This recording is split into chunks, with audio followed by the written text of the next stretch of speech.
Hello and welcome back to the week number 4 of the September kit. We've got our first 3 projects. We did the cardinal here, penguin, did the watermelon last week, and now this week we've got the flower here.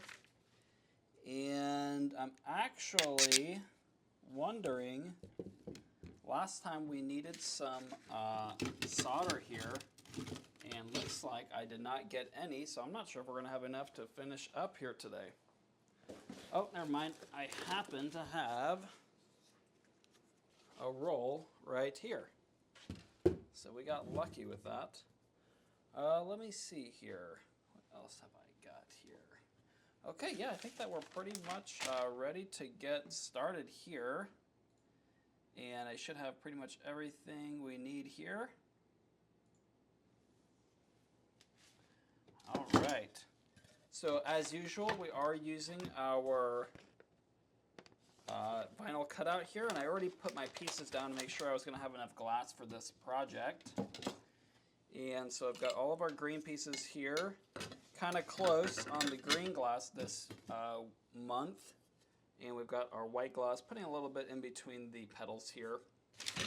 So we're going to see kind of how all of that ends up here on our flower for this week 4. And of course, as usual, we are going to get out our glass cutter using this pencil grip cutter here. And hey, Cindy, good morning to you. Thanks for joining us. Or it's actually afternoon, I think, at least where I'm at. Go ahead and get these pieces all separated from our main glass piece there. So when we cut this, I like to hold this with one finger on the cutter because it kind of has a little bit of this motion here. See how it kind of goes back and forth? So I like to kind of stabilize that with one finger.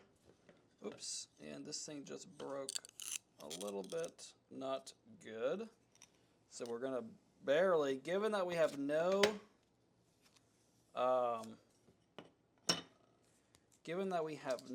miscuts here, we're going to barely have enough glass for this piece that we have for today. So it's going to be a close one today. We're going to see what happens. And it does have a few tricky cuts, so we might have to modify the pattern since this was our first week kind of trying out this bigger pattern. And we're going to find out. It might backfire on us a little bit here. So I like to go ahead and separate all of the pieces so that when we're cutting the piece, an adjacent piece, it doesn't break into our workpiece, kind of like I accidentally did just now with that, with that green glass I was just cutting. So not too sure what happened there. Sometimes glass just breaks in a weird direction if it has a little air bubble in it, something like that. Hey, Mary Langworthy, thanks for joining us.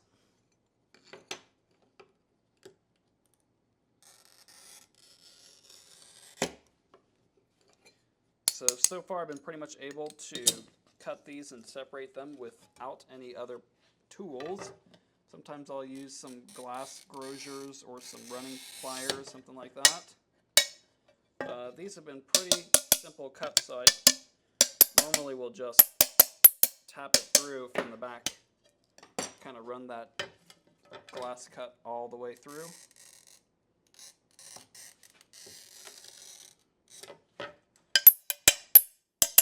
And if we don't get a perfect cut, it's okay. We're going to go back and grind them down anyway. All right, so this is pretty much all of our pieces here on these petals here. And my glass, I had a little bit more of an orangey an orangey spot in the glass that I used for the outside. Had a little bit more of a red spot that I'm going to use for the middle.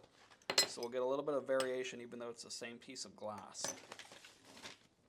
And all right, so what I'm going to do now is go ahead and switch over here to our free camera, get a little bit of a closer look at what we're doing here. And I'm going to go ahead and get our table brush out, make sure we keep our area relatively clean if possible. Try to sweep this right into our little trash can here.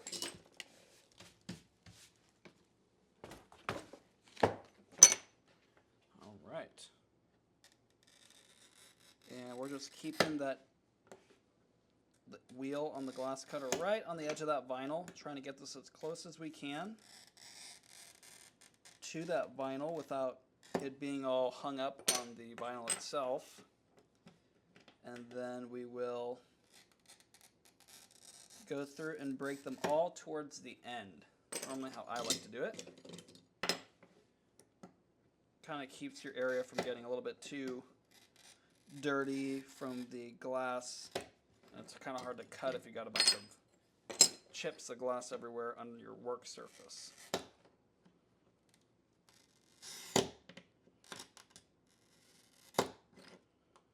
And just a nice kind of steady pressure, pushing it through.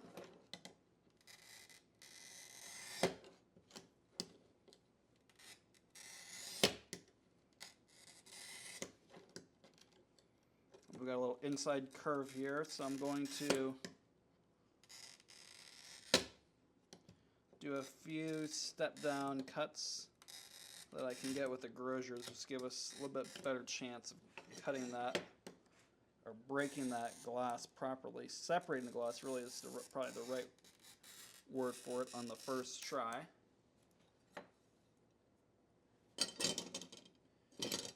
And Cindy, the stickers I ordered not as big as yours. My total height is 6 inches. Would have liked it larger.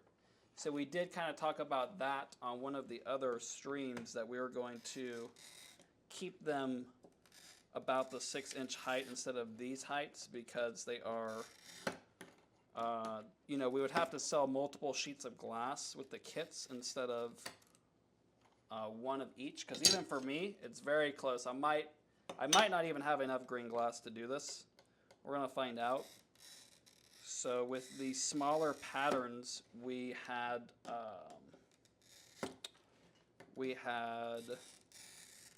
a lot more chances, a little bit of extra glass. You could even do the project twice. So that's why we elected to keep it with the smaller patterns. And for this month, we were giving it a shot to see kind of what it would be like. And it is just way too close with the amount of glass that we sell in the kits. And especially if someone's a beginner, then they're going to probably need more chances than I need.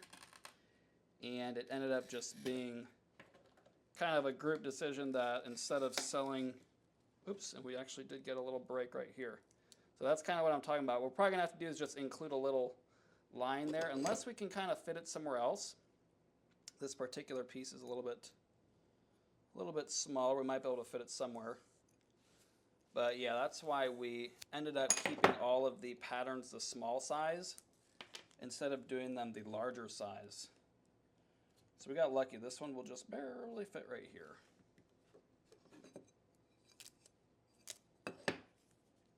So starting next month, again, we're going to resume the smaller size, because the bigger one is just not feasible with the amount of glass that we're selling with the, you know, kits.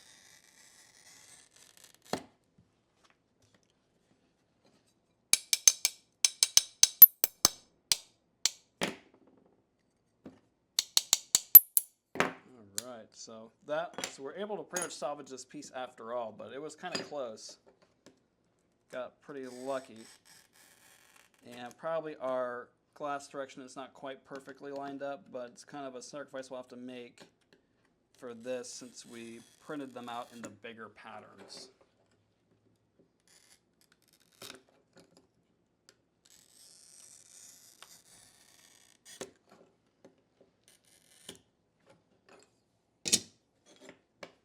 And we've got, looks like 2 more pieces here to finish scoring, and we'll get to the breaking. And hopefully it goes smoothly. We won't have any kind of off breaks, or else our plan will be foiled.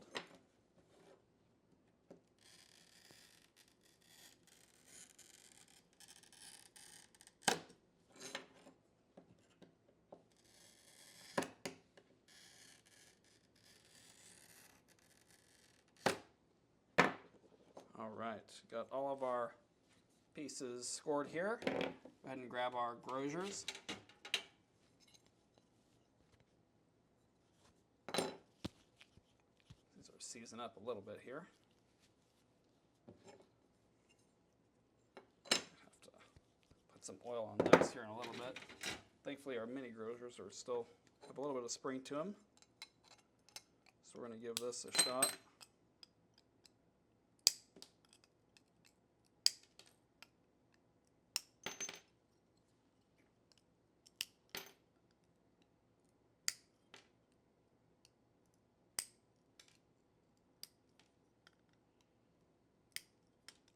And our first green piece looking like it's going to end up all right here.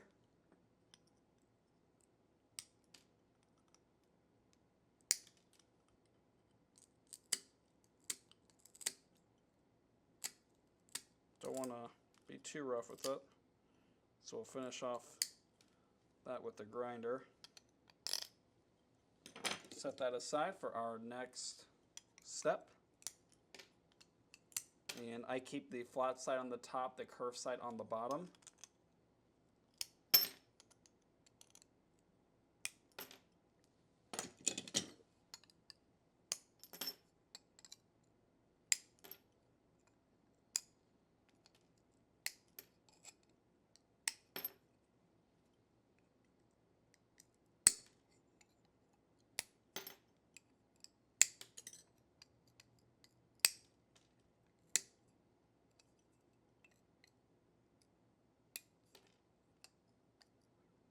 And we just work our way all the way up the score. Just separating that glass. Got a little bit of a chip there, but we're going to keep it since we are low on glass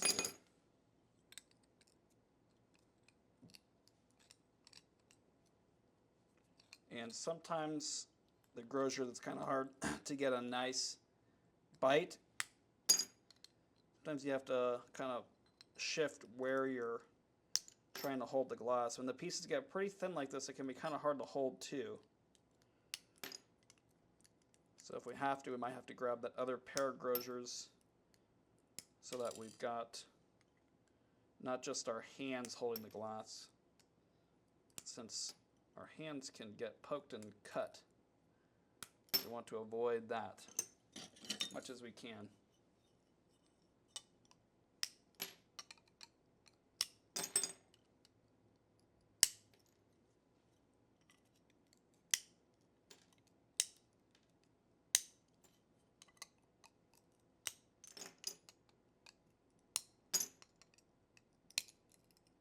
Oops, and this one, corner got a little bit cut down, but we're going to keep it.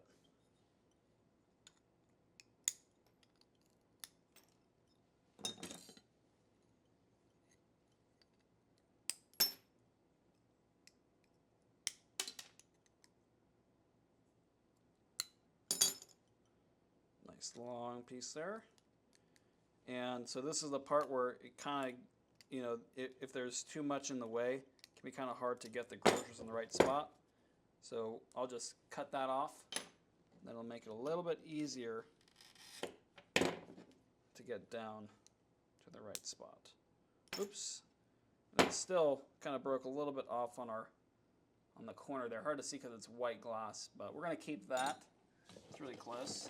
That little corner would be covered up with solder anyway, so we're going to kind of work through it.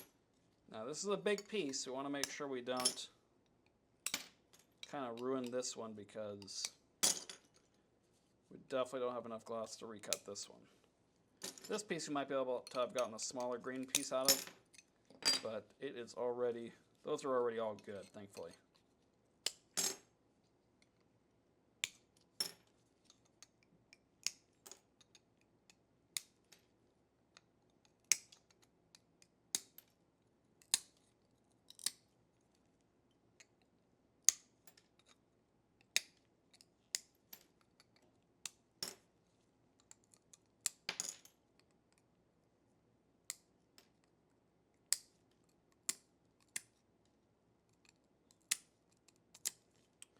Slowly but surely, we'll remove the glass down all the way to the score line.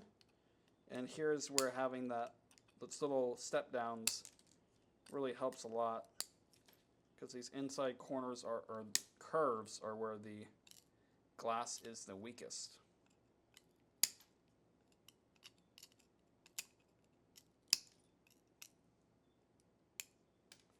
There we go.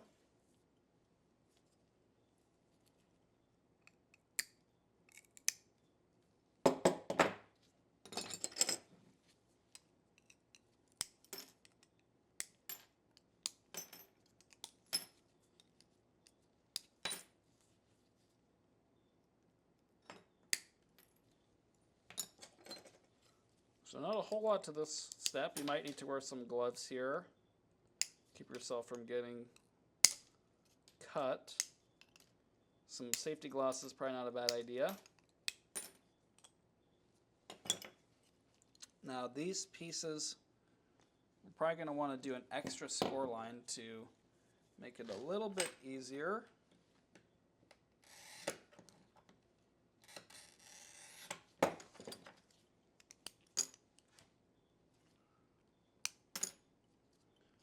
That way I can get a little bit closer to the edge that I want.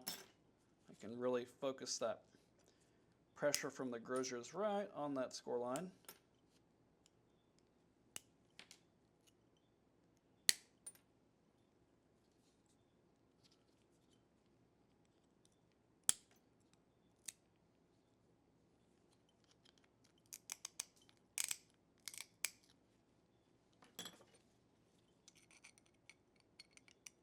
And this one, we do have another inside curve, so we're probably going to want to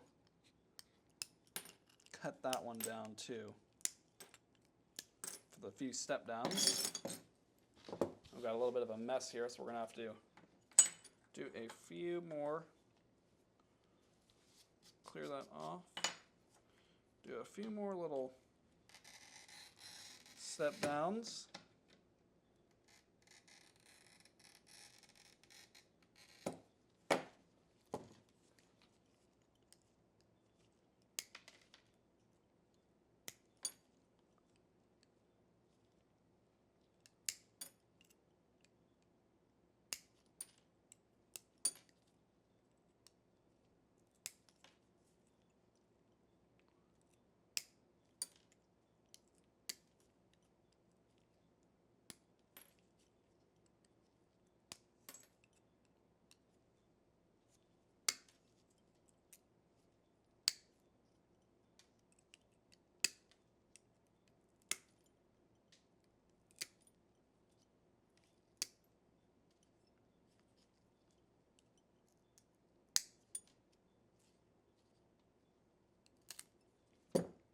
There we have it. Now we can go ahead and sweep off all this debris.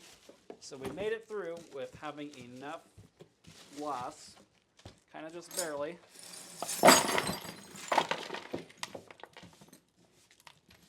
And we are ready to start grinding. I still need to get myself a little tray. And hello there, B4 Hardy. Thanks for joining. Good to see you as well. I am doing well today. How are you?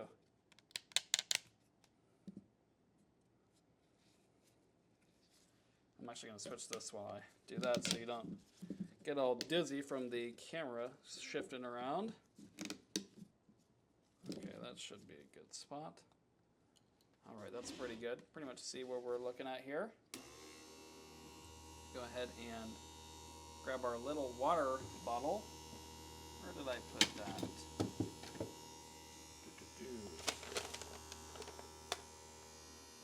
My missing water bottle. Oh, here, it's way in the back.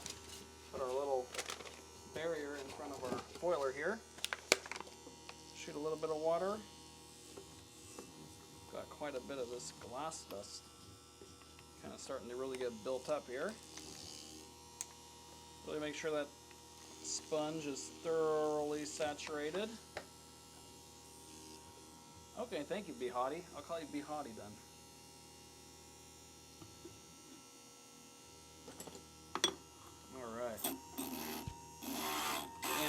pretty simple step here.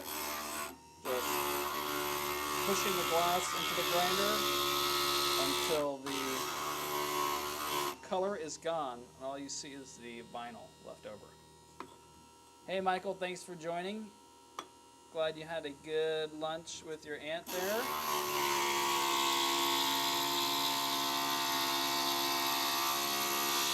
We are on to the grinding. Cutting was overall pretty smooth. We did have a few little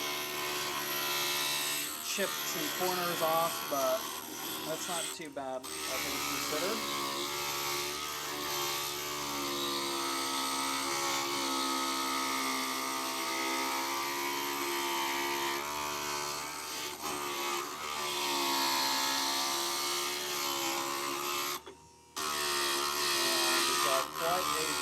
Grinding to do.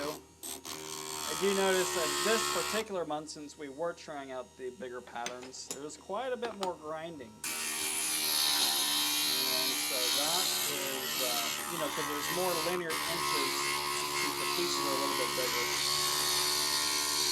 So that has been something to get used to. And I'm a little bit pretty glad we're going to be going back to the smaller patterns for next month.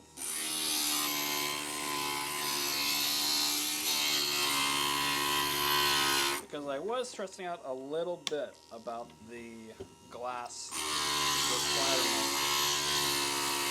And even after the first week, I went through and I added all of the pieces, all the vinyl onto the glass, just to make sure we're going to at least have enough for one try. And so we did barely at least have that. This a little higher. And after they're done, we're going to go ahead and put them into our little glass bath here. I meant to get a little tray. Oops, and I actually want to take off the vinyl because we don't need that after we are done grinding. Pretty much done with the vinyl at that point.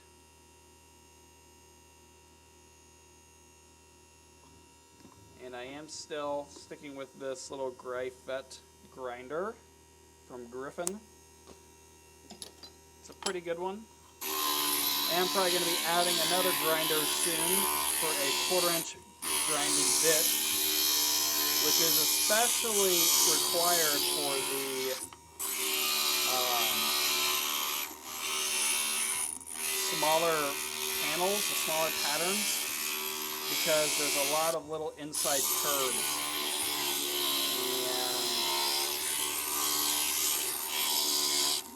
And it can be pretty difficult to get them with the grazers.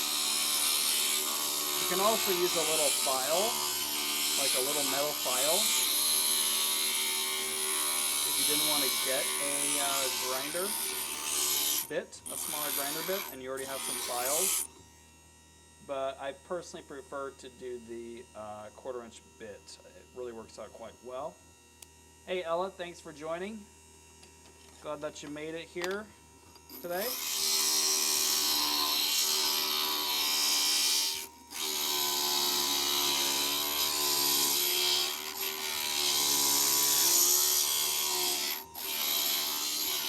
Getting the grinding done here.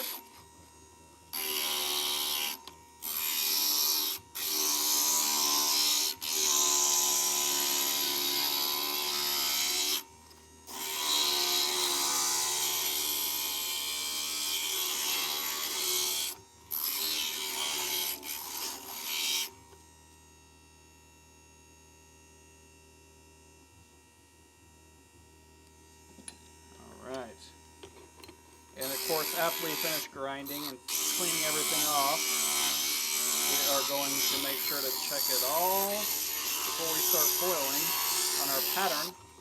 Make sure everything works out really well.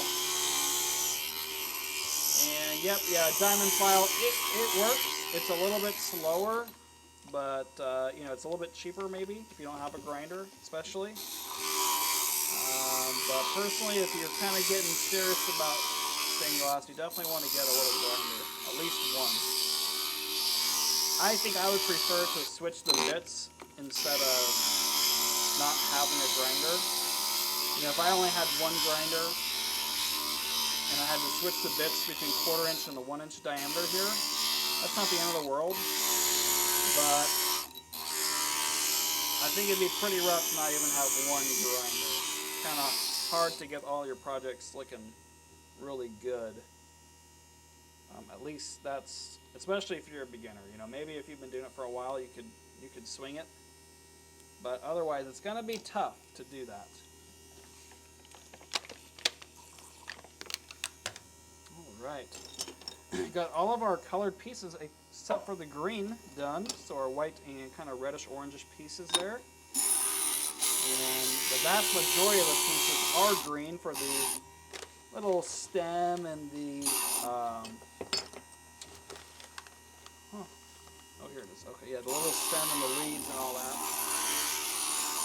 And Ella asked if I use grinder coolant. I personally do not. I just use this little water bottle with a little hole poked on the top here, so I can just kind of shoot that into the little sponge. And I mean, I personally have kind of an unlimited access supply of grinder bits. So, you know, if I notice this thing's not working, I'm just going to grab another bit. But if you are worried, kind of trying to keep the bit lasting as long as possible, then you might want to consider getting that grinder coolant.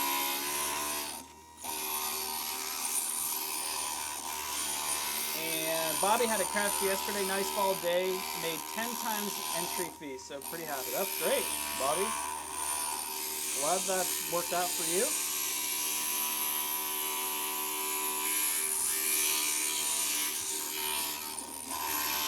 It's always a good time. Make some money off your hard work.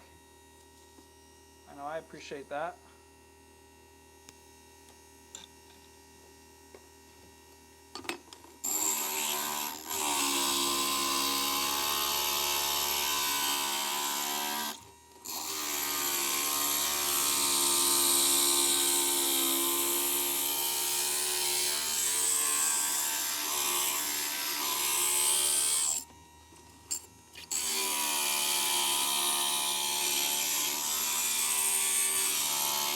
We're just taking our time here, making sure anytime I start to see any sort of sign that we need more water, I just shoot a little bit more on there. And definitely on this step, if you don't wear glasses like I do, you're going to want some eye protection because it will potentially get you. And even with glasses, you may want to still wear something. I personally really haven't had a problem, but I'm not like getting my face really close to the grinder either. You know, if I was like got my head down like this, you know, I would definitely want something more, even than just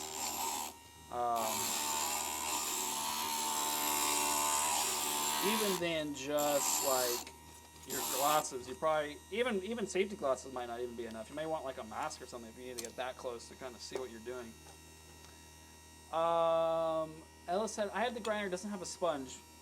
Personally, I think this is like some random foam that I got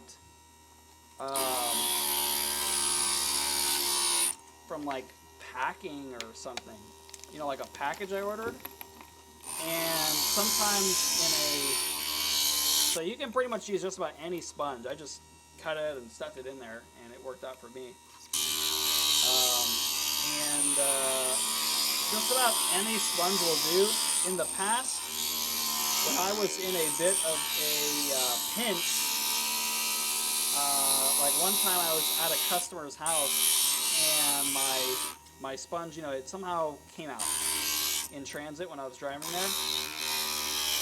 And so I just took a rag, I cut a little bit, I stuffed it in there, and just, it held water and kind of dispersed a little bit of water onto the grinder just the same. So really anything that's going to kind of hold water will work. A sponge is going to work best because it'll kind of gradually disperse the water, and it'll kind of, I guess it has more capacity to hold water for whatever reason. And then the other, oh, and if you need one, you don't have, one like I'm saying that's kind of just lying around. You could purchase a few of those big sponges that are meant for like tile grout, cleaning the tile and all that, and you could cut those down, and that'll work perfectly. Those sponges. And love my grinder. I sleeve water bottle like Adrian does. Yep, yeah, I really like this.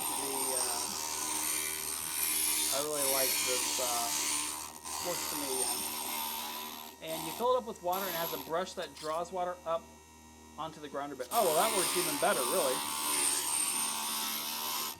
This is a little bit more annoying and manual compared to what you've got. I have to look into that.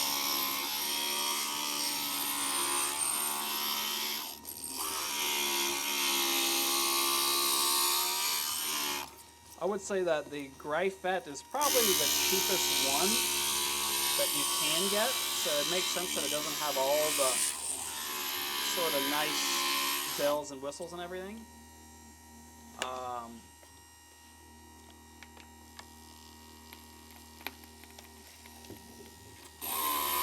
But it's kind of a nice entry level tool, and we even use them, to be honest with you, in our studio operation. We've got maybe like 3 of them out on the tables, so they work good,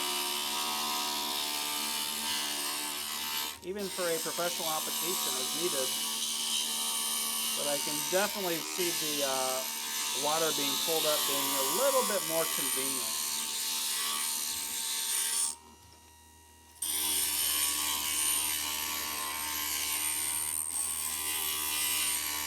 And made by Technic, I'll have to look into that. It has a wick like in an old oil lamp. Huh. Now that I've never heard of. I'll have to look into all these tools. Whoops, I put these two in the wrong spot. And these pieces are a little bit big for a little glass bath. I really need to get that little tray. Have to look into that this week. And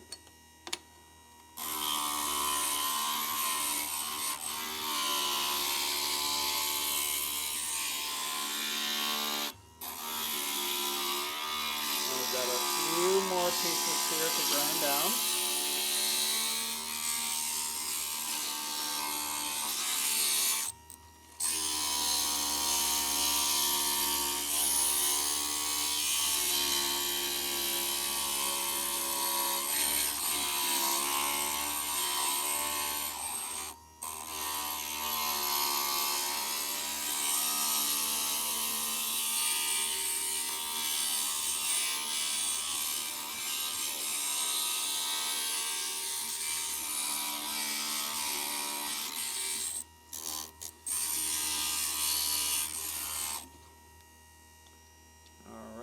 Go. We got our last piece here to finish grinding down. I keep shooting a little bit of water onto these, just trying to keep them from getting too much of that glass dust solidifying on there.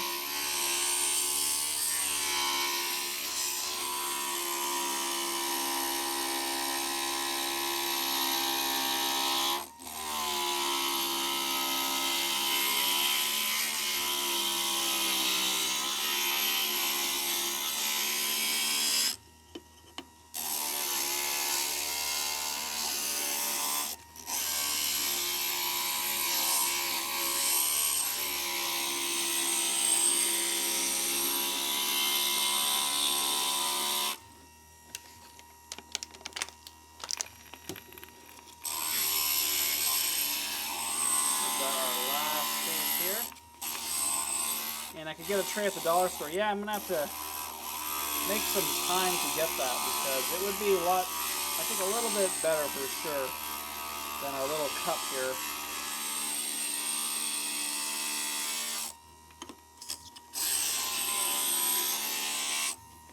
Alright. And that is the end of our grinding for our little flower here. Go ahead and set the rest of this vinyl aside. And we are ready to pretty much get to drying all these pieces off. Make sure they're all nice and cleaned up here.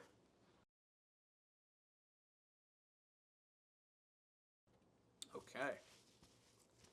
So, what we can do is I'll probably just shoot a little bit of glass cleaner into our little bath here. And I'll just pull them out and get to kind of drying them off, especially on the edges. We want to make sure we are got those pretty clean, much as we can. Go ahead and sweep all this off. Got a little bit of water drips on the table here. And we'll go ahead and get this all opened up. Dry this thing off a little bit. Make sure we're not re-wetting our glass by mistake. See if we can give you a little bit of a better angle here. There we go. And this is our pattern, kind of the end goal here for it. I think this should go somewhere. Where do you go? About right there. All right. So that looks like it's fitting pretty good so far. And I like to use a little microfiber cloth here. I'm wearing this glove because a piece of glass poked me somewhere in my hand. Saw a little bit of blood there, so I didn't want to bleed all over the project. So normally if that ever happens to me, I just throw on a quick glove. So if you see me wearing a glove, that's normally what happens. Just got bit by one of these pieces of glass here, which is common. Not too bad, just a little poke, you know how it is. If you work with glass before, you know exactly what I'm talking about. And sometimes I'll put a Band-Aid. I kind of like to put these gloves on because the Band-Aids can kind of fall off and all that.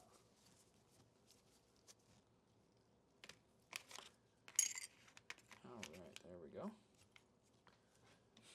Got lots of green for this particular panel. And Ella just started working on a candle screen of the tulip. Very cool.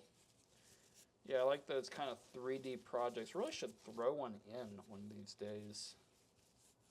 Kind of something different.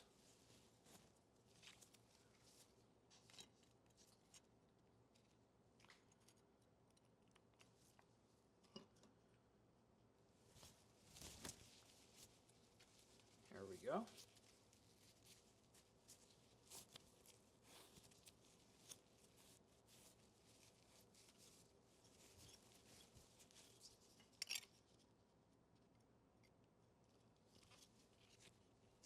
Sure, I got all that debris off. Got a lot of green in this one. I'm keeping this little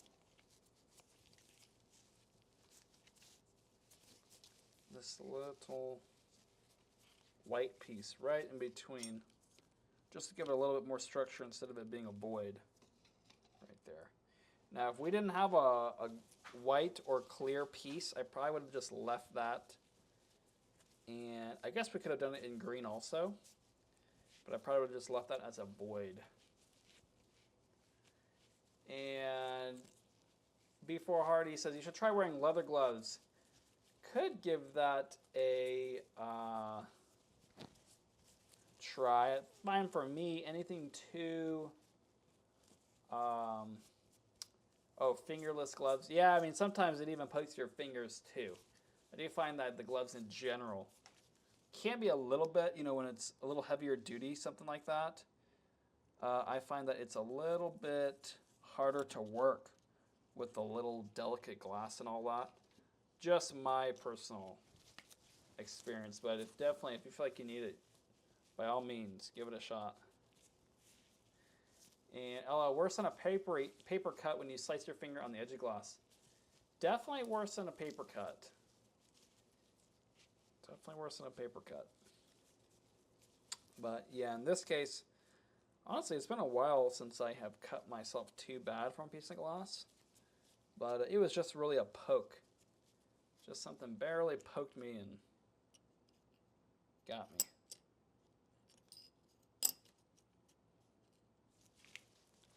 All right, we got our little top part right here. Have the most red part in the middle, and then I've got the two orange sort of petals on the sides.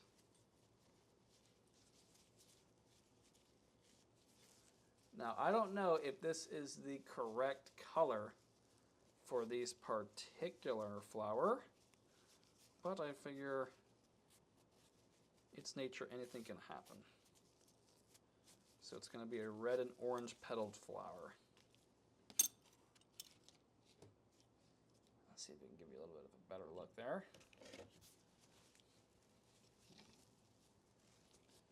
And overall, looks to be fitting together pretty good. It's still kind of loosely set down, so I'll have to really check it out.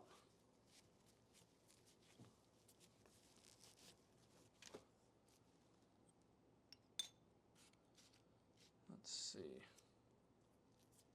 I think this one goes right there. This one's a little bit bigger. So we got kind of lucky that our glass had this sort of two-tone in it, which is characteristic with this particular glass. Even if you look on the back side, since it's smooth on both sides, you can cut really on either side. And it has a little bit of a differing texture, but not so much that it would be grossly inappropriate to sort of flip it and use it.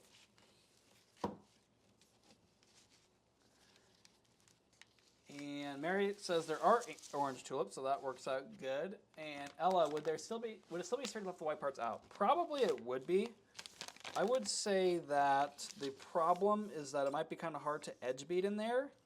So I don't really want to mess with that. And I had some white glass anyway. So that's why I said, we'll fill it up right there. We got the vinyl for it and everything, so it's really no reason not to, I guess. And this is fitting together quite well. I'm very happy with this.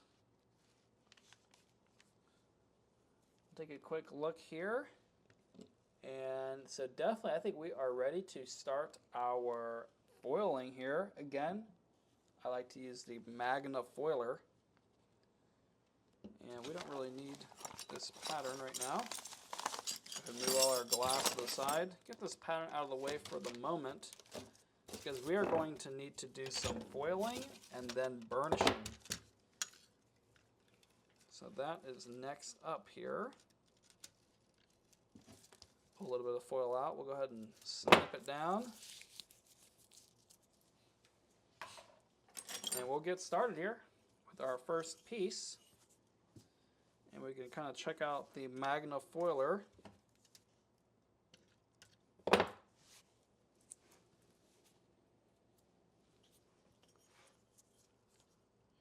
Just kind of open it up with the little lever, push the glass down into that little bearing, and then just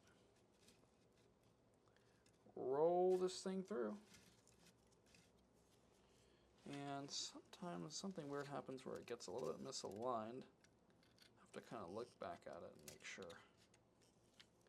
it's still good.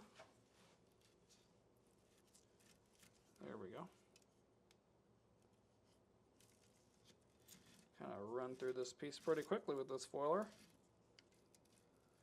Just like that. Pull it out. We'll snip it down. Nice little overlap there on the start-stop point. And we'll just fold the edges down all the way around. When I get to the corner, I like to kind of push it down with my nail and then fold it over so it has a nice little corner, almost like a little mitered corner. I'm going to take this off.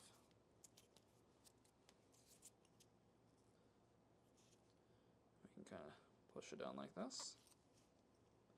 Same thing, get to the corner, just fold that corner in underneath and push this one down on top. And it makes for a nice little joint every time. And there you have it. So this piece is foiled up, ready to be burnished.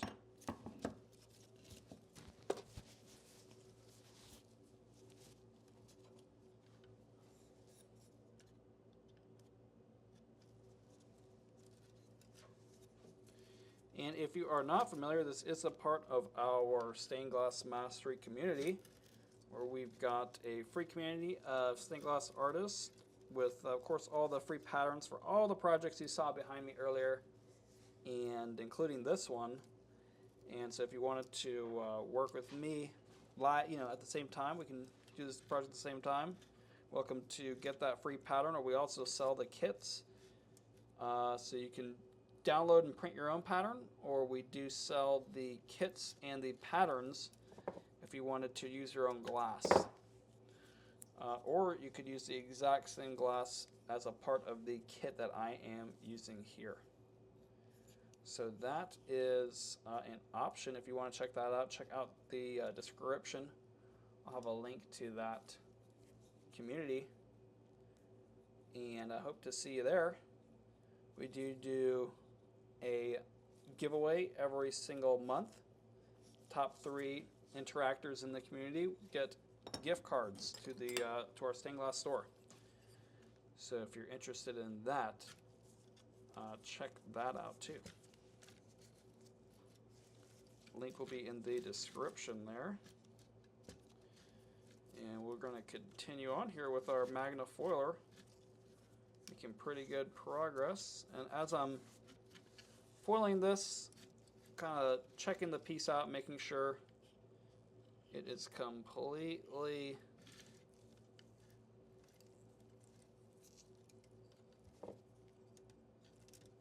removed of any of the debris that could keep this foil from adhering properly. So make sure to definitely kind of keep your eye on that as you are working through this step. When we get these inside curves, I like to take the little fid here and just gradually kind of comb it over till it's nice and flat, and that keeps it from getting any rips. No rips, see that? So that's a really good way that I saw actually Creator's foiler on a Creator's foiler video when they were demonstrating this foiler here. So really love doing that. Has kept me from having to do many little copper foil repairs. So that I do appreciate. And the Magna foiler here, this device, is actually by Creators also. And we got a few of them to sell, and they're selling pretty good. It's a pretty decent little product. And I've been using it, gosh, this is maybe, I don't know how many projects we've done with this, at least 5 or 10. And I've been pretty much enjoying it. Really no problem so far. So that I do appreciate. I would say in the beginning it was definitely a bit of a learning curve. And now after, like I said, 5 or 10 projects, I mean, it's definitely faster for me than if I was going to try to do some edge beating. I'm sorry, some hand foiling. I'm not sure why I said edge beating. Edge beating we will get to a little bit later on today. Got another one of these inside curves here, but this one is a little bit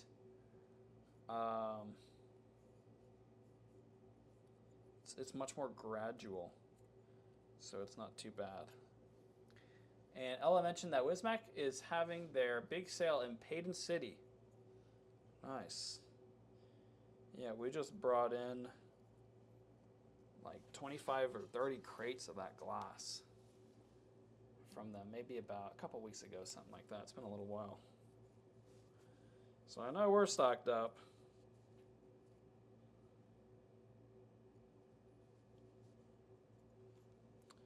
And right now in our warehouse, it is just, those crates are just everywhere.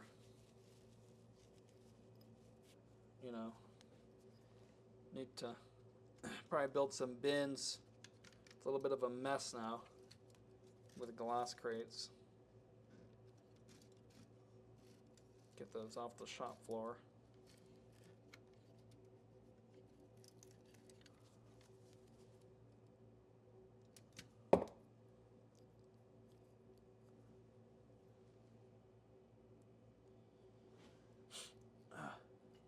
It's pretty funny. We were right when we were ordering that Wismac glass, we had a project. I had kind of forgotten about it for a while, and then all of a sudden we needed this glass. It was the Wismac 01 Corella Classic, and we had 11 sheets in stock, and I needed 12. And I realized this literally the day before. Well, it was like a Friday afternoon, or it was a Friday morning. I realized this, and then on Monday morning, that all that glass order was getting picked up. I was like, oh man, like I need this glass. They'll have it ready. No, they didn't have it ready. And you know, we have like 25 crates of glass here. I just needed one more sheet, and I was like, oh man, like do we have any coming in on this order? And finally, I figured out we just so happened to have ordered like 5 sheets. And so it worked out pretty good. I was a little bit, I was pretty worried. You know, I was trying to figure out how the heck are we going to get this, you know, in time. Because we needed to go out, I think it was like that next Wednesday. So I needed the glass. I didn't have it. And it ended up coming in on Tuesday. We had it for Wednesday. And everything worked out perfectly. So that was a little bit of an uncomfortable little event that day. It's a little bit of stressful day. But it all worked out. So for that, I was thankful.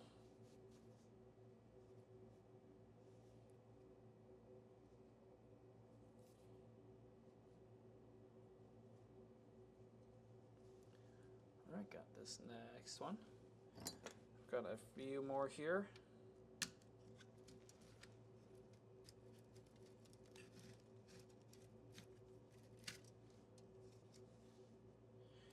I do wonder if Wismac is sort of open to the public at all times. I think it is. Like they kind of have hours you can just go there whenever you want. I guess they have a better sale than normal. You know, if you shop in person.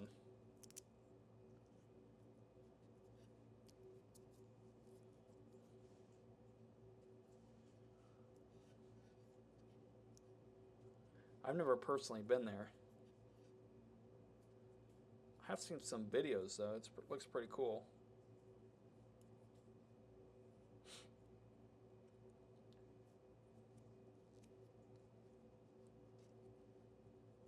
Yeah, I thought that they were.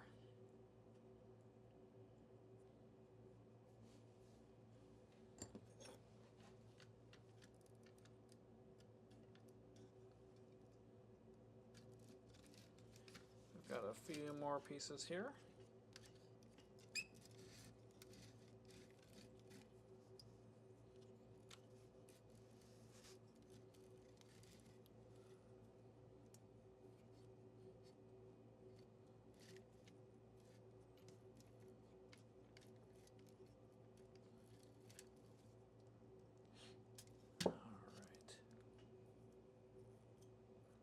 Oh, 50% off. Nice.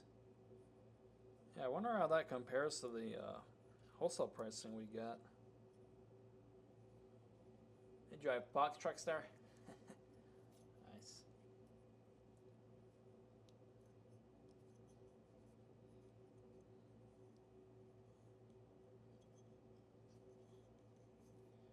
All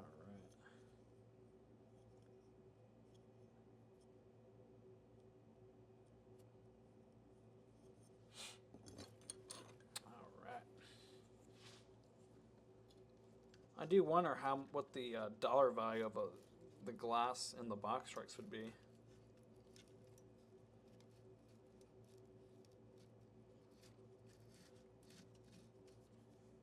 Or if it's like a couple thousand or 10,000, 20,000.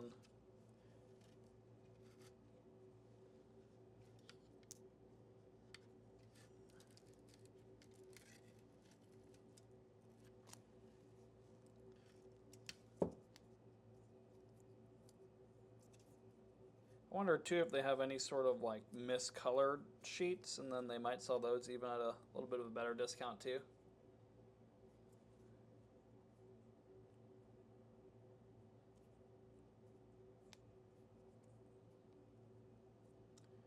Where did I put my little fid? This one's a little bit of a pretty good inside curve there.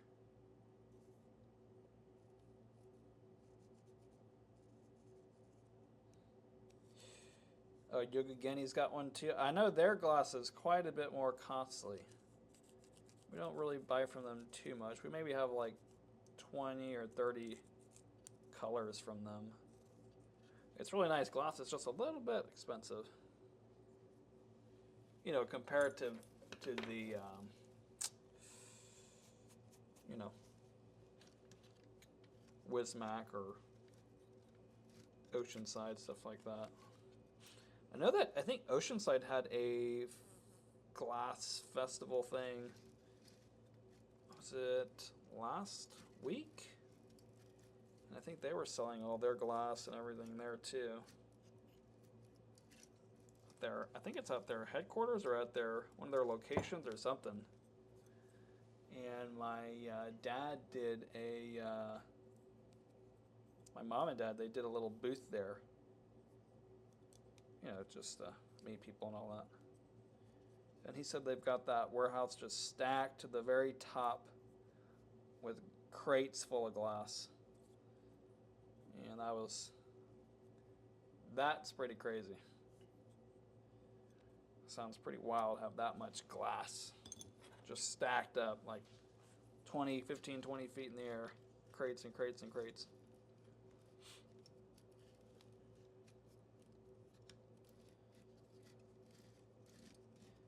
But I guess they have enough people buying it that it's worth it to do it. Oceanside, it's in California somewhere.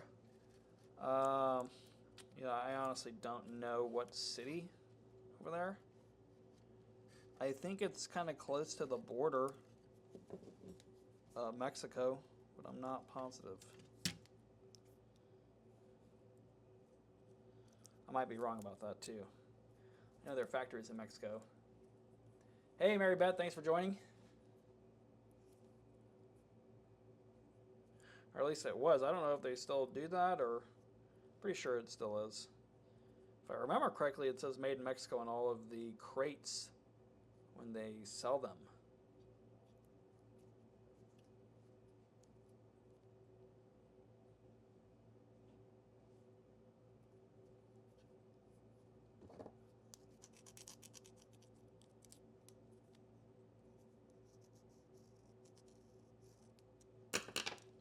All right. Got all of our pieces foiled. We're going to keep the foiler kind of to the side here, like we normally do. Go ahead and throw away all this backing. Using up quite a bit of backing in that short period of time.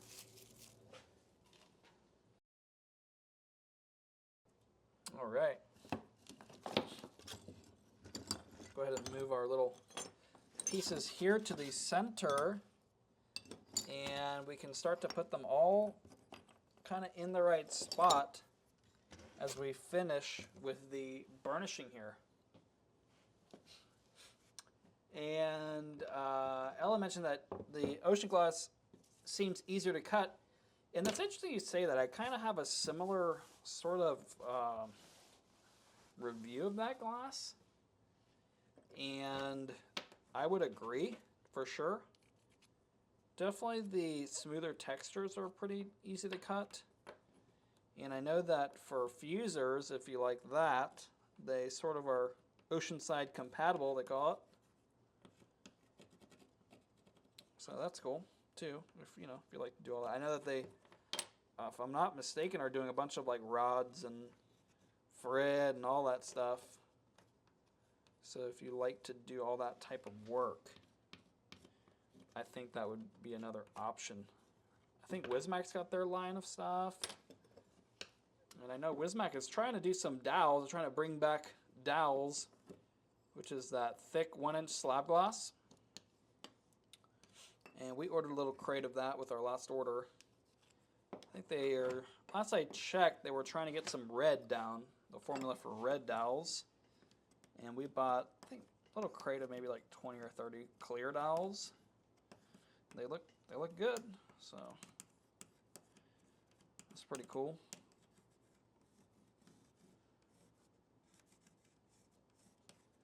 And if you're not familiar with what dowels are, they're for the faceted glass windows, what we call them, known as dalle de verre windows. I think it's like a French word, dalle de verre. And it's just this thick 1-inch slab glass, and they got epoxy between each of the pieces. And normally it's either just a straight epoxy finish, or you can sprinkle sand or sprinkle granules on top. And we normally use the granules because they're roofing granules, so they're meant to be very durable compared to like sand, like a masonry sand. It really has no color, sort of finish colored protection compared to a roofing granule. It's literally made to be on a roof. So we have a bunch of these big totes from 3M, which I'm pretty sure 3M is the one who supplies all these granules to all these roofing shingle manufacturers, right? Like Owens Corning, whatever. I don't know if that's true, but I wouldn't doubt it. And we just buy these huge. They're like 2,000 or 4,000 pounds. Maybe they're 1 ton totes, like a huge bag, really, on a pallet. Yeah, that's how you get that stuff.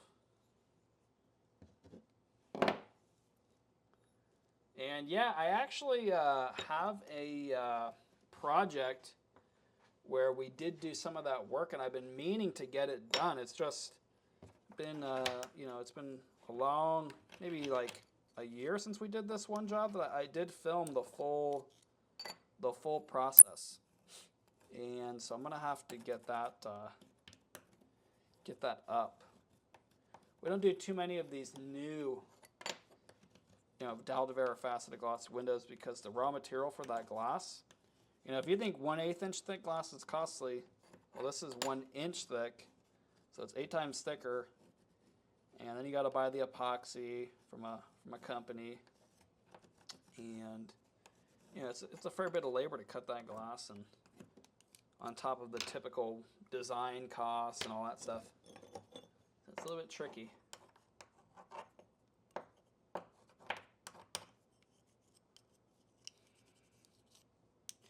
And I actually personally have not tried out fused glass either. I did have, ever since that Judson, and I think the guy's name is Tim Carey, the designer there at the time, did that big church in, I think it was in Kansas, like a Methodist church or something. It was a pretty big project. I think they said it was around like $3 million or something. It's a pretty big project. Might be wrong on that number, but it was something like that. Somewhere between 1 and 3, I think. And ever since I saw them kind of like reveal that project and talk about all that, I was interested in the fused glass, but just like the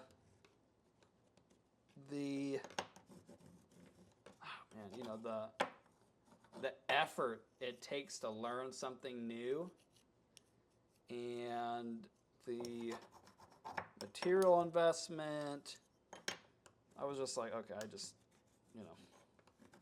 it's just not in the cards for me. Pretty much just kind of what it came down to. At least at this moment, it was just not feasible for us. We already sort of have like way too many projects right now anyway. So I'm just like, I really don't want to step into something new that I know literally nothing about. At least that was kind of the way I was feeling at the time about it. And I still kind of feel that way for sure.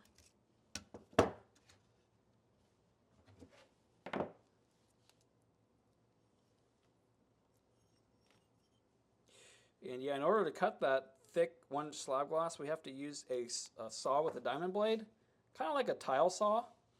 It's a lot like that, except it's like a 10-inch blade instead of a little, maybe like 6-inch diameter blade. And it's, you know, it's work. It's loud, but it's what it is.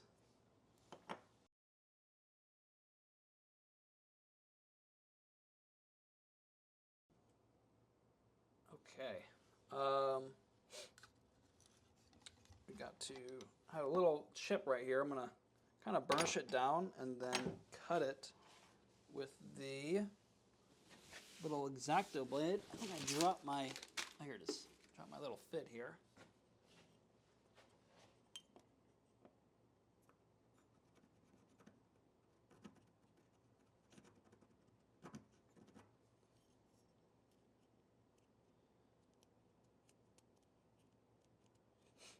Let's see what we got here. And oh, it hurts to see. Throw away that glass. It could be used for fusing mosaics. Oh, I get it. I get it. Yeah, there's no way I'm gonna be able to store it or have time for it. So it'll just be one of those things that sits there for the rest of our lives. I just can't have that. And I understand I want it 3D print, but I don't want to take the time to learn. Oh yeah, that just sounds like a big. It sounds cool, but it sounds like a big undertaking because you need to learn all that 3D modeling software and the filament, the different materials. There's probably different thicknesses of materials with different properties. And gosh, the more I think about it, just the worse. I get like an anxiety of like, it's impossible to learn all that stuff.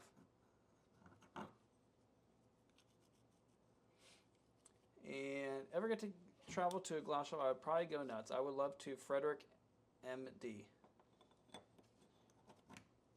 by Mary Beth Massey. I'm not sure what she meant by the last part, but yeah, definitely it can be overwhelming if you've got, like Hobby Lobby, they have maybe 20 or 30 glasses, something like that.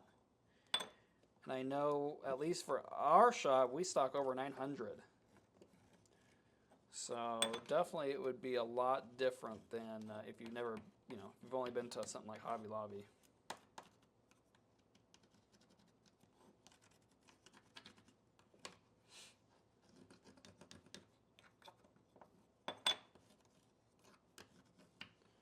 All right.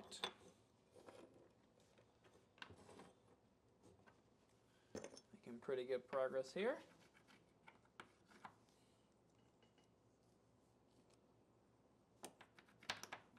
Oh, anything stained glass in Maryland. Yeah, I definitely heard of anything in stained glass for sure.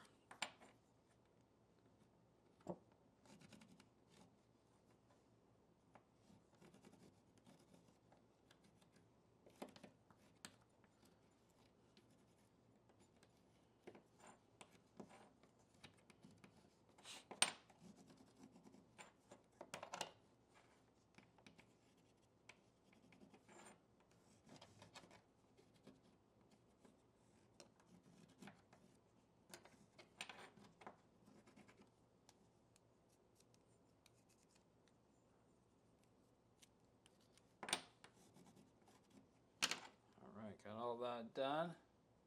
And overwhelming person went to Wismac, but okay, now that's good. Yeah, it just takes a little bit of time to check it all out and see kind of what they got, where they got it.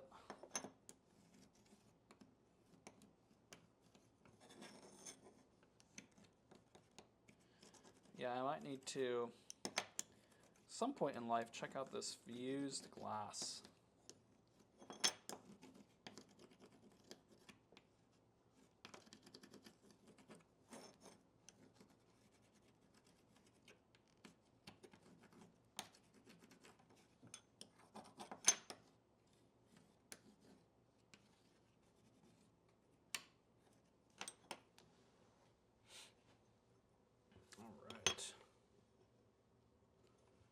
Got these pieces, they're coming together.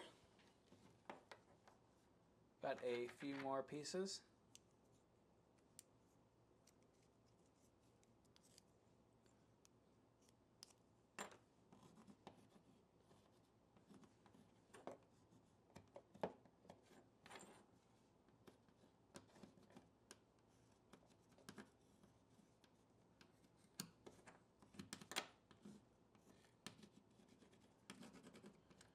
And so far, everything seems to be burnishing down pretty nicely.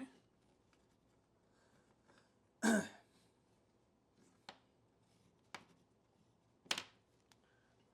right.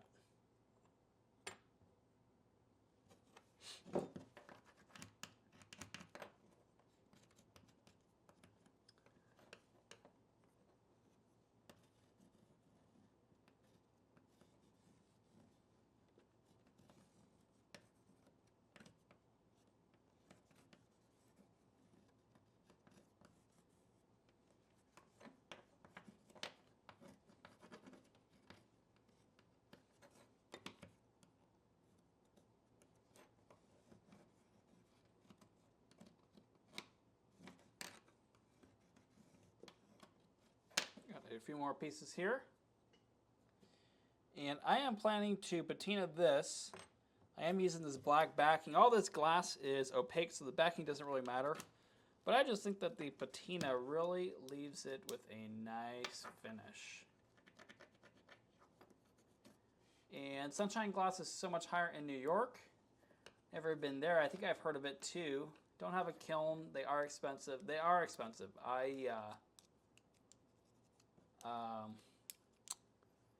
We don't really sell any of the smaller ones, or the bigger ones for that matter. We've got a few. We've got 2 kilns that are, I think they're about 24 by 36 inches with maybe like 9 inches of height, something like that, that we use for our painted glass. Now, I do think that Bullseye has a website where you can, I think they call it Maker's Space, something like that. And there are people who have set up their kilns to be rented out in their workspace. And so if you wanted to give that a shot, you didn't know where you possibly could, you can check that out on the Bullseye's website. Let's see. Trying to find someone close to me that has one, but I agree it's quite an investment, no doubt. Went to a shop in Virginia Beach and loved it. The fellow there was trying to teach me about lead cane. Live in Ohio, but if I lived there, I would be taking classes from him. Gotcha. Yeah, leaded glass is a good one too. Definitely some work there too, though. A little bit more space requirement, I think. That's maybe why I kind of don't normally recommend it for most people. Kind of need a bigger area to store all those lead boxes, and you need a few profiles and all that stuff. But definitely a good stained glass medium. And so here is our little flower here. Everything is pretty much fitting together pretty well, and I am happy with that. So we'll take a quick look here, kind of see everything's fitting together pretty well. And so we are going to go ahead and turn our iron on. Iron is on. Get out our other stuff. I'm going to get a few pairs of blue gloves on. 1 pair of blue gloves on, I should say. And let's see here.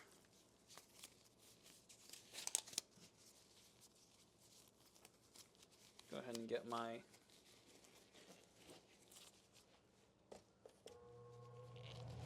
air exhaust over here. Oops. Something like that should do.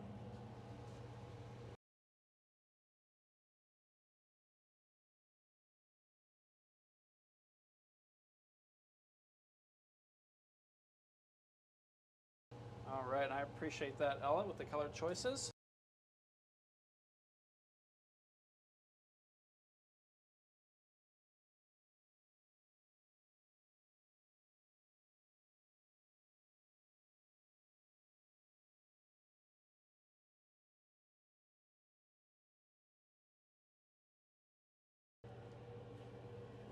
All right, and I appreciate that with the the variegated glass. Yeah, it's very nice. Yeah, I'm happy with these glasses for this particular project. Let's see. Now I've got a little bit of this roll, so we're going to finish this one off, and then I've got another one right here we can start. Going to need some flux. Need our glove, heat-resistant glove. I normally just wear one on my left hand.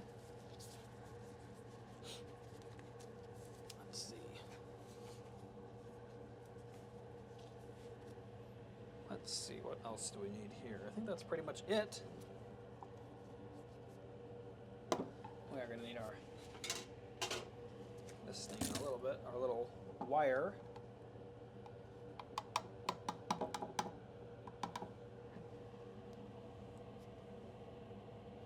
Go ahead and just drip a little bit of flux into the joints here, because we want to marry this thing up,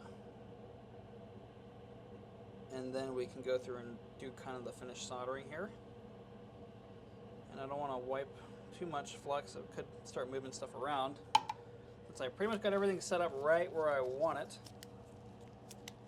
go ahead and unravel this. Might as well.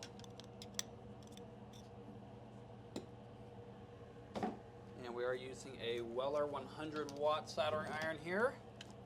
Move this to the side, give me a little bit more space here.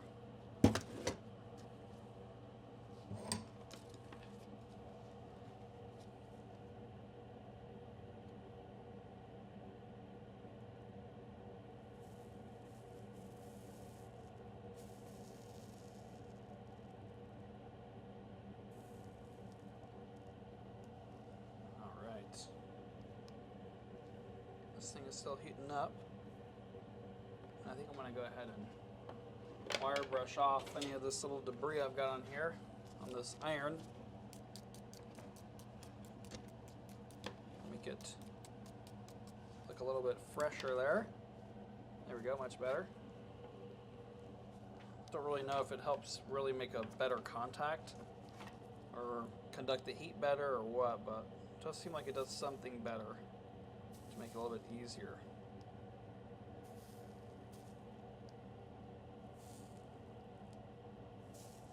Just doing little solder joints all throughout.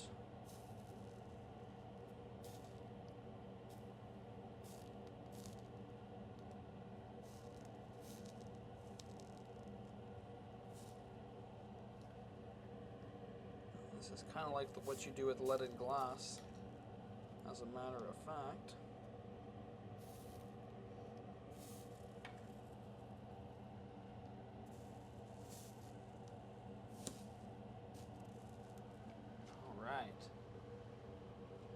So now we got our little solder joints all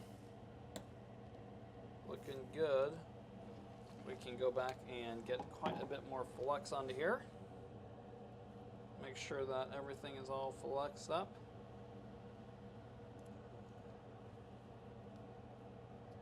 There we go. And now we can go ahead and do our little solder runs here. I try to put it on pretty heavy on the perimeters. Just trying to get it set up for the edge beading to be a little bit easier with a little bit of material on there. That way I don't have to go keep dipping back in my little solder bead, or my little string of solder, I should say.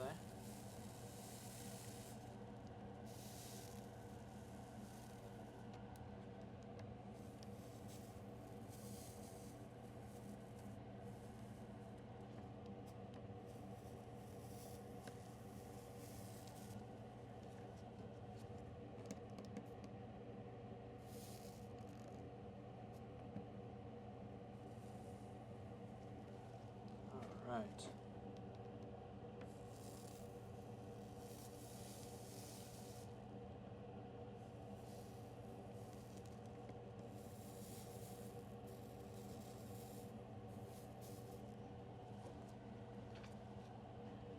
And now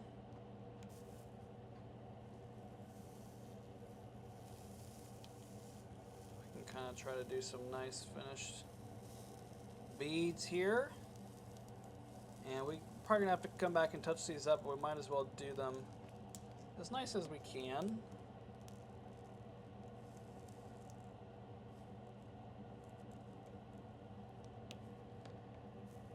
And we're coming to the end of our little string of solder here. Fortunately, I got my little heat-resistant glove on, so it's not conducting the heat to my fingertip yet, but I suspect it won't be long until I start to feel it. Probably going to kind of drop it on the table. There we go. Just try to use up as much as I can without injuring myself. I think if I kind of get it right here in the middle of this, might be able just to melt the rest of it down, just like that. And we're ready for our next roll here. And Leaded Glass reminds me of the church windows, which was my first experience with stained glass. Love the church windows. Oh yeah, right on. Yeah, definitely. Pretty much every church window, the vast majority, not every of course, but the vast majority, probably 99%. I'm pretty confident about that being 99%. Are leaded glass. And 100% of our church windows are either leaded glass or that old faceted glass I was telling you about. And personally, I don't like faceted glass that much. It's a little bit of a more crude medium. You know, I prefer the leaded glass for sure. Faceted glass is just a little bit too crude. You can't really get a lot of nice fine details that would remind you of like a classical fine art. It just looks maybe a little bit more abstract, or I just don't like it as much. It can be nice, but on average it's just a little bit too abstract, a little bit not enough of a classical fine art. That's my problem with it. And of course the raw materials are very costly. And occasionally a client will insist on this medium. And normally it's because they sort of have this idea that because it's much thicker and heavier, that it's stronger or more durable or something like that, which is of course not true. Those windows, they can fail, you know, they can crack just as, you know, the same or even probably more, to be honest with you, than the leaded glass. And with leaded glass windows, you know, if you reinforce them properly, really, they're going to last a really long time. Another thing is that with the leaded glass, we use the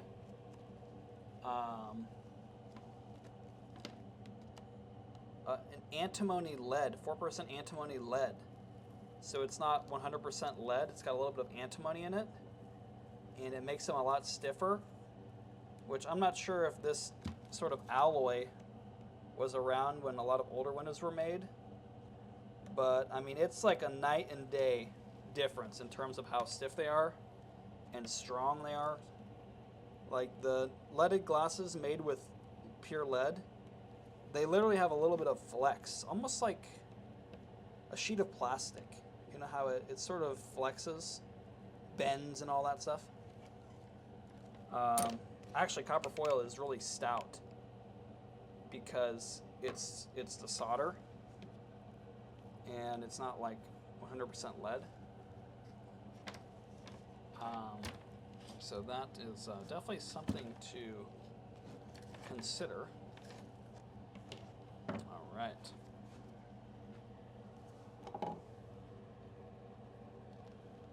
Now we've got this back side.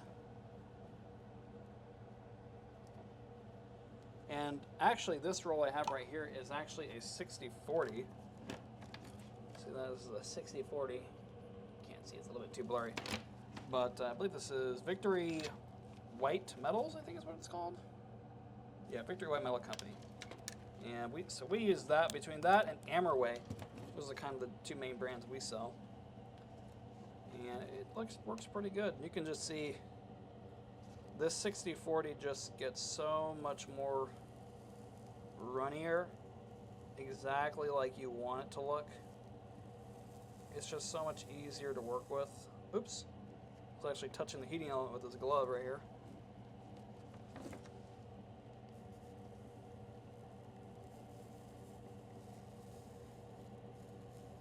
So definitely, if you're having a hard time with a different solder like 5050 or lead-free,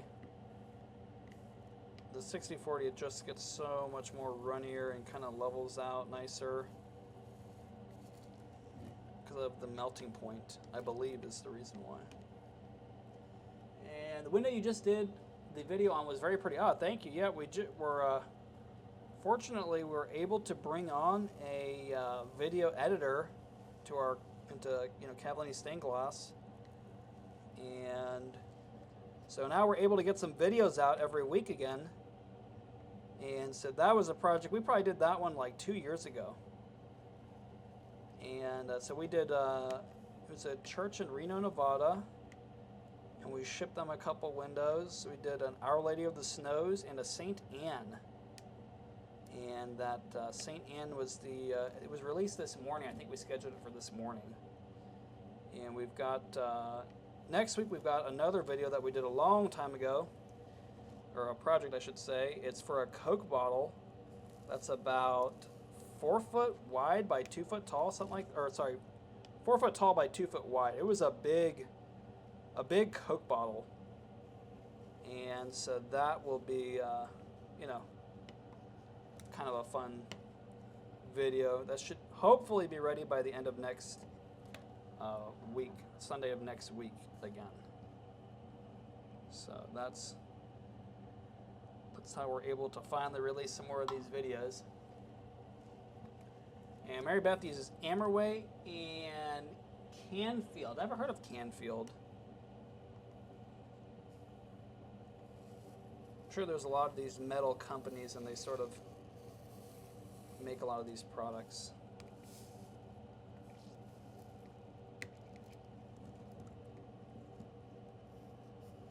Because at the end of the day, really, it's just an alloy.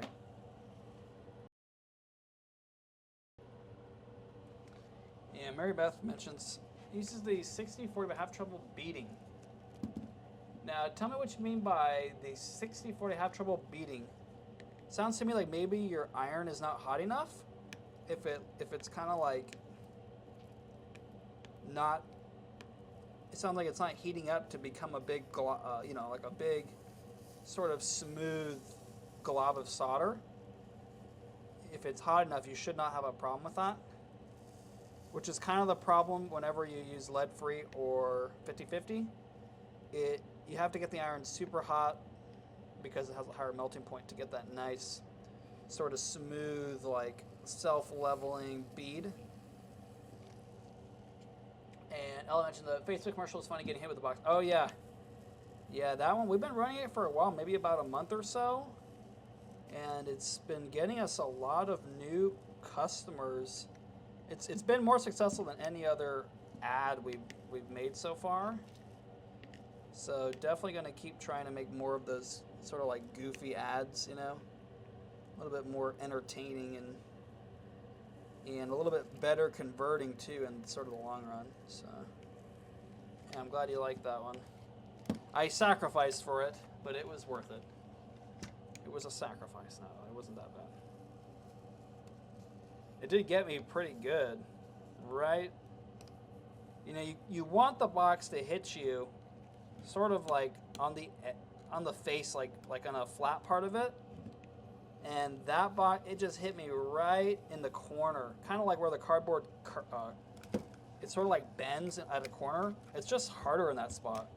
It really doesn't hurt that much, like sort of in the middle of each little sheet of cardboard.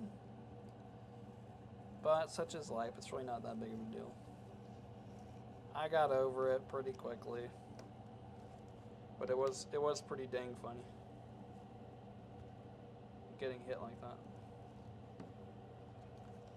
We were sort of filming that in this little park area next to where we live, and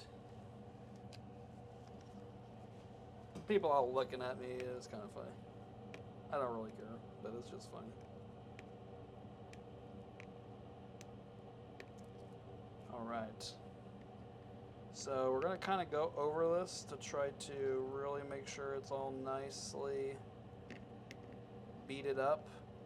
Sometimes you'll get those little bubbles from the trapped flux between the two sides. You might have to go back and just go over it again. Make sure it's all nicely smoothed out. And don't forget the rule that sometimes the more you mess with it, the worse it gets. So do your best to get to where you're satisfied and then give it a bit of a rest. Because it's possible you're just going to make it worse.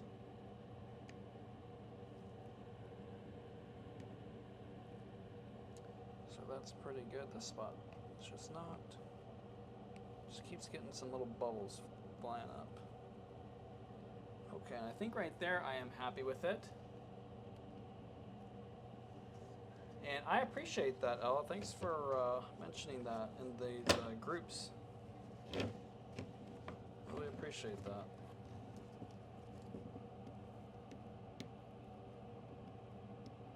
So we're going to go ahead and do the edge beading now. And you see we've got a lot of these built up solders globs. So we can kind of easily tap that through, and we already have a little bit of ammunition to keep going. We don't have to keep re-grabbing some. And we're going to have to kind of work with gravity on this little leaf right here. Have to flip it back around.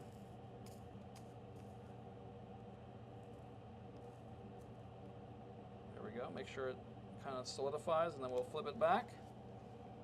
Sort of keep the party going.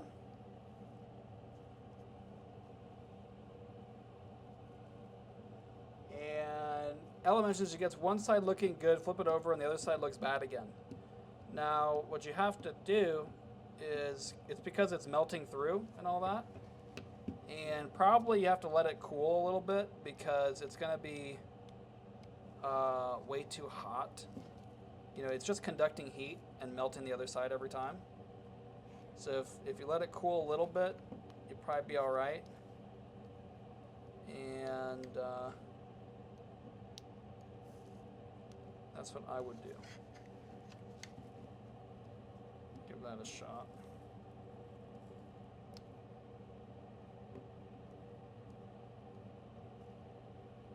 So we're just taking it slow.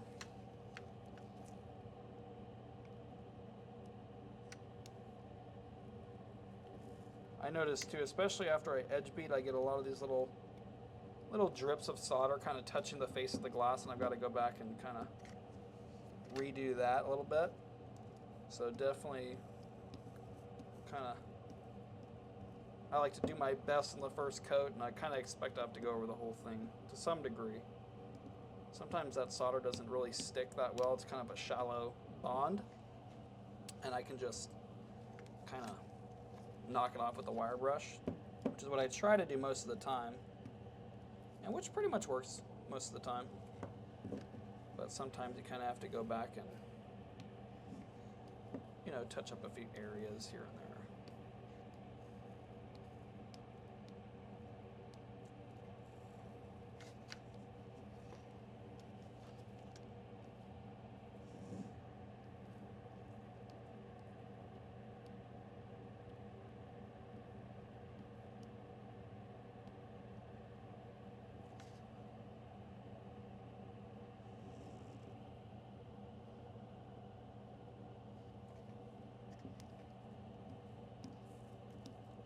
I've got this upside down. It's a little bit of a tall panel, so you're not going to be able to see it, but pretty much the same thing. And then we've got this last side here to finish up.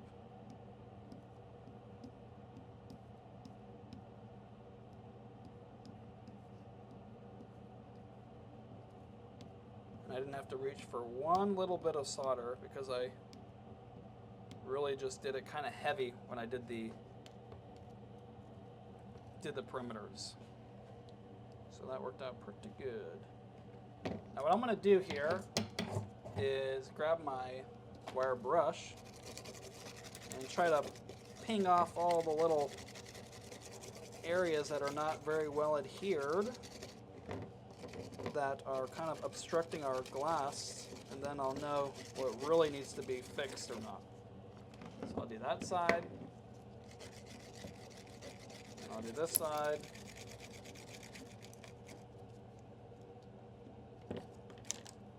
Just like that.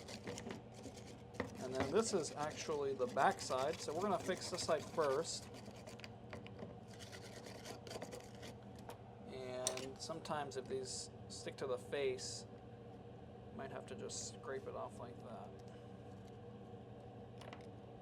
I'm going to be careful not to put too much pressure on the glass at this point. You could break it, and that would be a disaster. So we want to avoid that, of course. And yeah, Mary Beth, yeah, if you're having a problem edge beading, it could be that it's too hot and it just drips right off. So you might have to, if you don't have a temperature control, you can either unplug the iron while it still has a little bit of heat, and so that way it will not, you know, you'll still be able to melt the solder a little bit, but it won't be so runny that it just drips right off. So if I was having that problem, that's kind of what I would try. We'll flip this over here, and we've got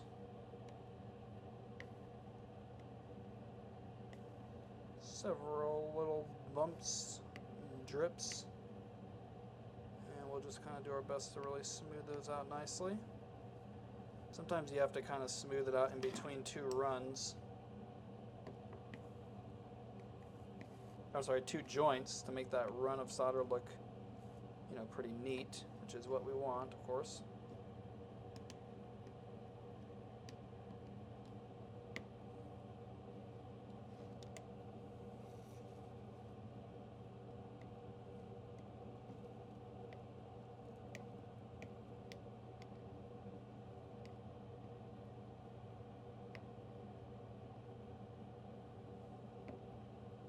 All right, pretty much got our little thing here.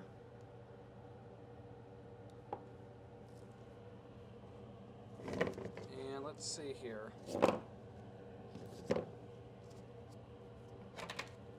See if I can get some of this stuff off of here. There we go. Give us a little bit of a flat surface to work on. Oh, and you know what? I kind of forgot. We still have to put our little hanger on here. So let's get our little wire out. Now we're going to make a little loop like always. And I'm just going to twist it a few times here. That should be all right. And I think that we're going to maybe do something like this. I'm going to say that's too many twists on that loop.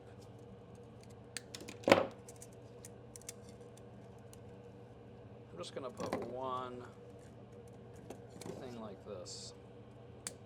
Yeah, I'll do one twist like that.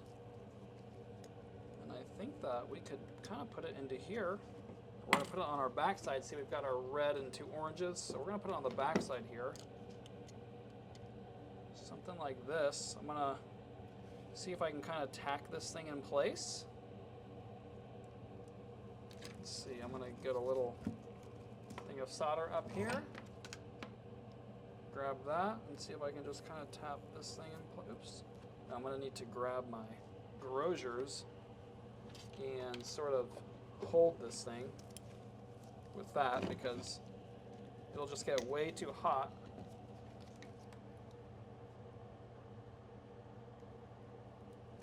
And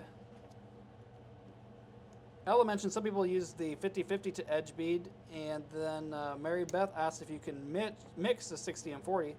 And to be honest with you, I just, you know, they are the same elements, they're just a different ratio. and I've actually mixed them in this panel that we're working on right now. Since my last roll was 50-50 and this one's 60-40. So it doesn't really matter except for the way it will interact with your iron as you are working on it. So definitely I would say you can mix them.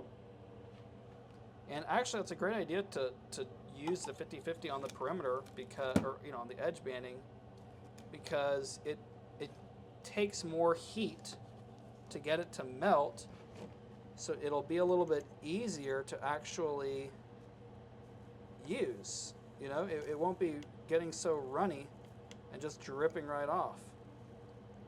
So that's actually a really good tip. I might have to give that a shot one of these days. I've never heard of that or tried it either, but now that I think about it, it makes 100% perfect sense to do that. So thank you for that tip there. Take this off. I'm going to leave that right there. And I'm going to go ahead and snip these down. We've got a pretty good bit of wire in that solder run. I'm going to go ahead and, I don't think it needs more flux. I'm just going to see if maybe I can get it without a little extra flux. No, it's going to need a little bit more flux here. Go ahead and drop that in there. Let's see if I can get it to kind of stick.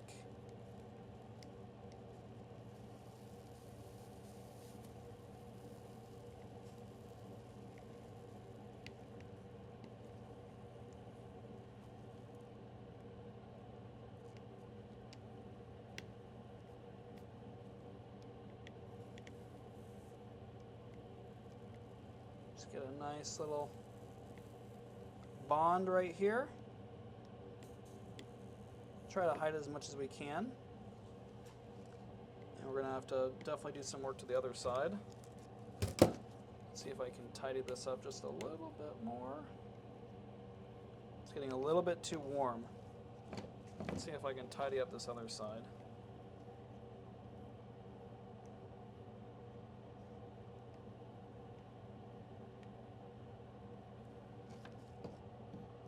And maybe we can kind of edge bead this thing.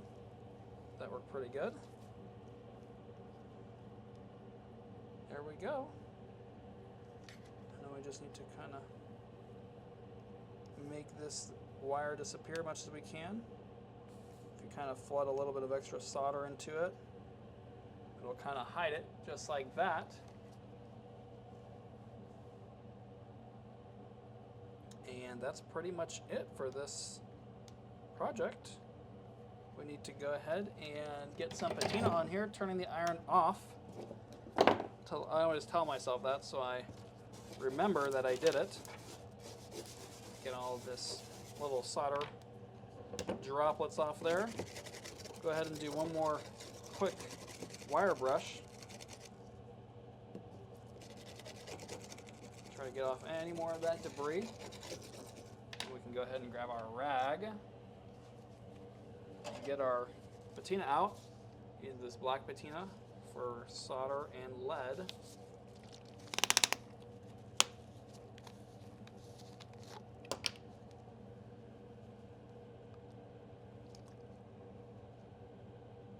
I like to make sure this thing is nice and saturated. And we can just wipe it on there and let it do its thing.